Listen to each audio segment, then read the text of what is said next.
Well, this Tuesday, Australia's central bank increased its benchmark interest rate by another quarter point to 3.6% as it continues trying to tame inflation. It was the 10th rate rise in a row by the Reserve Bank of Australia, bringing the rate to its highest point in 11 years. The increase will put more pressure on homeowners, with many already paying out hundreds of dollars each month more on their mortgages than they were a year ago.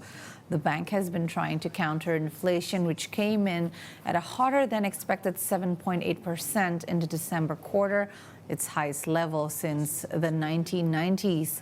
The bank has an inflation target range of between 2 and 3%.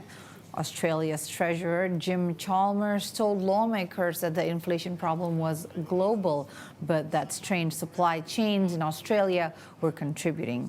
Somebody with a $500,000 mortgage would be paying an extra 1,000 Australian dollars per month after all the recent rate rises, said Chalmers. And that independence is an important feature of our system. The government's job is to take responsibility for those things that we have an influence over. On Monday, the French government announced new measures to curb food inflation, which has outpaced rises in energy costs amid Russia's war in Ukraine. Finance Minister Bruno Le Maire spoke at a news conference alongside some of the country's major retailers, saying the measures are the result of an agreement between distributors to reduce their margins, which will cost them several hundred million euros. But stores will be able to choose what products will be impacted, said Bruno. He said, "I believe in the freedom of trade, and that is up to the distributors to choose the products. And from one region to another, it is not necessarily the same products that will be concerned," according to France's finance minister. He also added that the agreement will be revisited in June.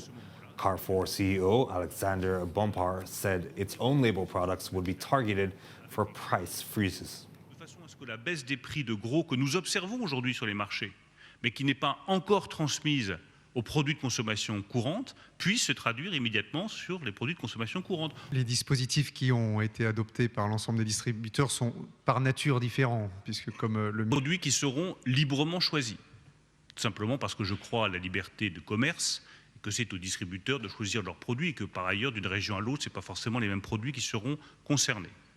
Enfin, dernier élément, cette opération ne durera pas quelques jours, pas quelques semaines, un trimestre entier, ce qui nous amène jusqu'au mois de juin. Et à ce moment-là, c'est l'engagement que j'ai pris vis-à-vis des distributeurs, nous rouvrirons les négociations commerciales avec les grands industriels, de façon à ce que la baisse des prix de gros que nous observons aujourd'hui sur les marchés, mais qui n'est pas encore transmise aux produits de consommation